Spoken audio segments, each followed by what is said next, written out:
What's up, guys? Midwest 2 review back again, and I thought I would do a video on diagnostics.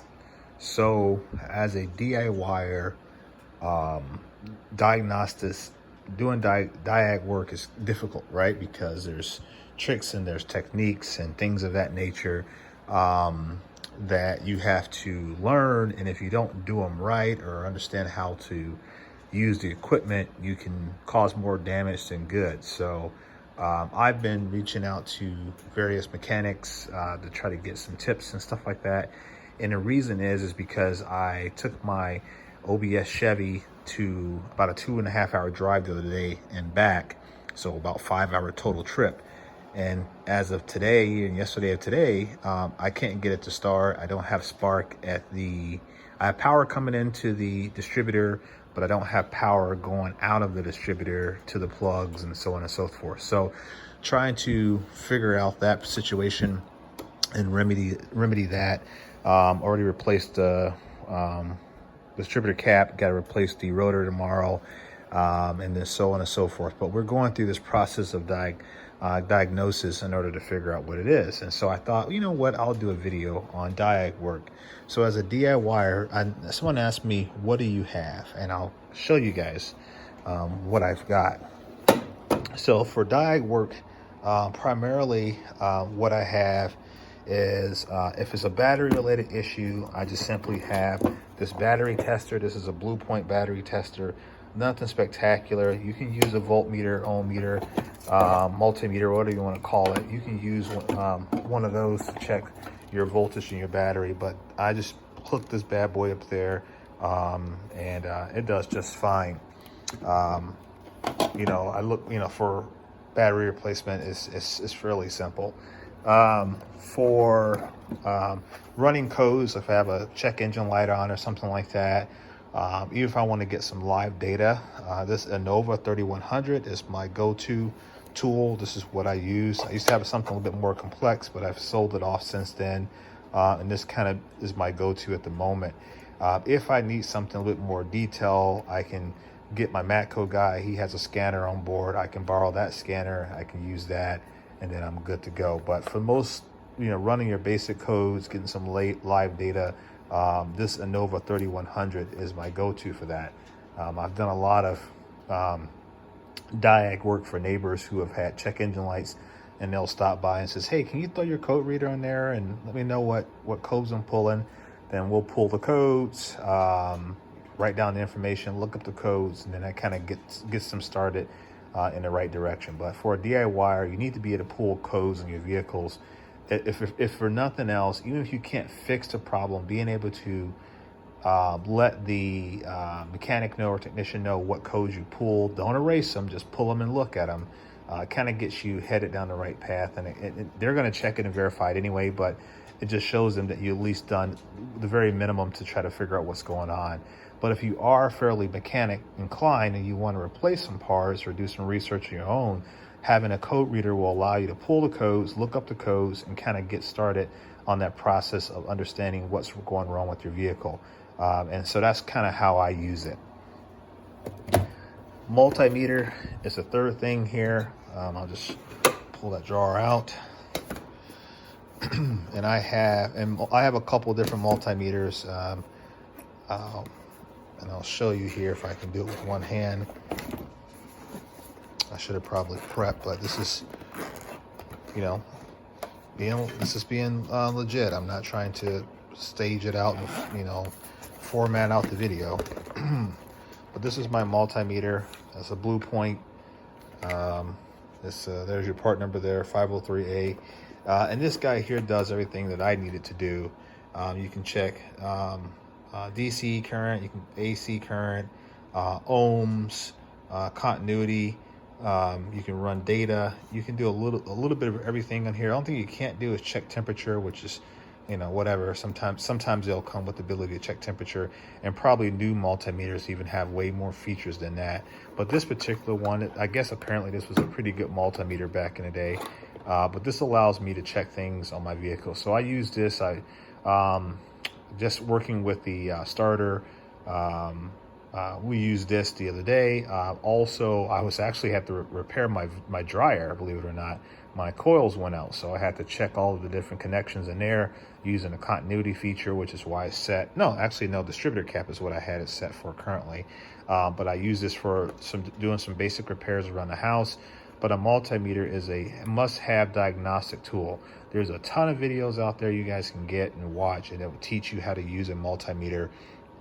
And I would strongly suggest that you do that because there's so many little tricks and tips of how to use these things and use them properly, how to switch around your terminals here, know when to use what, and how it's invaluable. So this is one of those tools that it's worth taking the time to really learn how to use a multimeter, and it'll save you a lot of headache and help you, and actually will save you a lot of money, because like that dryer situation, had I not had a multimeter and not known how to trace back some issues, I would have probably ended up buying a new dryer, having never known that it was a simple coil that needed to be replaced. So yeah, just one of those things, right? The next thing is I like to have an endoscope, and an endoscope or a camera is good if you're, this is okay for what I used this for recently was a transmission job. We were trying to remove all the bell housing bolts, and we were still struggling with getting the transmission free. And I says, well, let me get my endoscope and kind of look behind the transmission and see exactly what's going on. And I do not know why this person is trying to FaceTime video me. I don't even know who this is. Hang on a second, guys. Okay. Anyway, that being said, who is that? That being said, this allowed us to be able to see in some areas of the engine that we ordinarily would not be able to see, and ultimately find another bolt, etc., etc. Working on the BMW. Hey, Uncle James. I don't even know who that is calling me.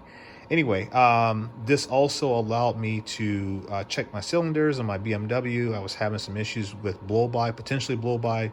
Ultimately, it wasn't, but it allowed me to even see inside of some of the engine, internally in the engine, and check some things out there. So having an endoscope is really, really invaluable.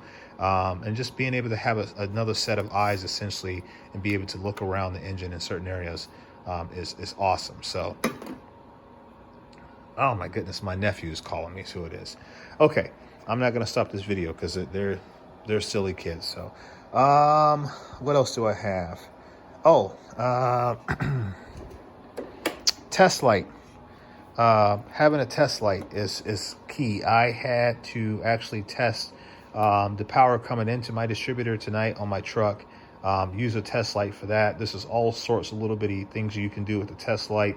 Ground it off, check positive power coming into your terminals, to your connectors.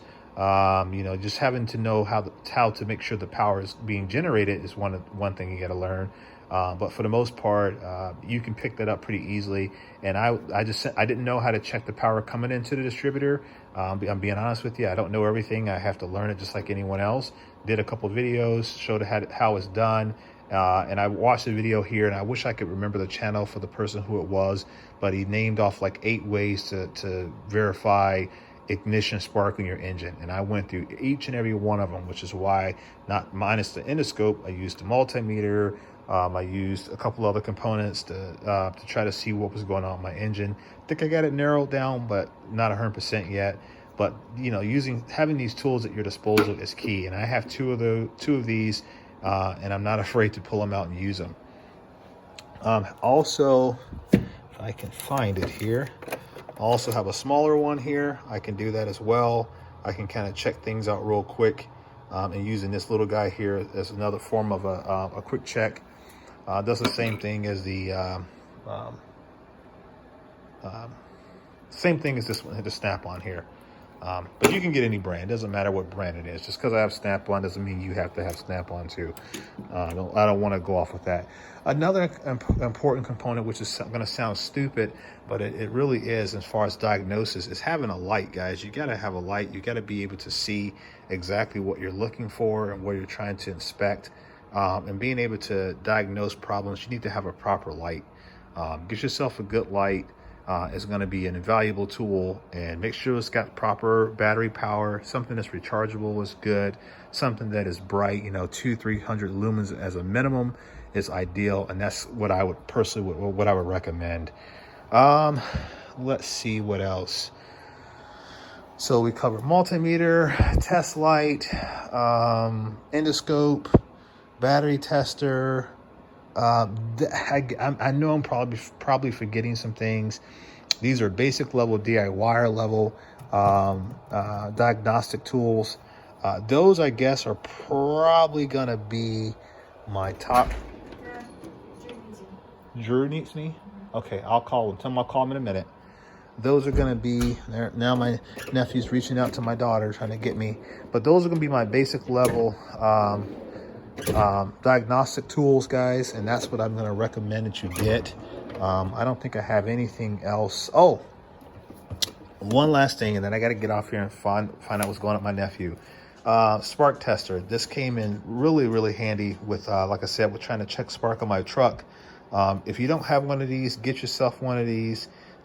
This was 29 bucks off the Matco truck. Not a very expensive thing. If you want one, you don't have a Matco dealer, let me know in the comments section. I'll get these, and then I'll get them to you.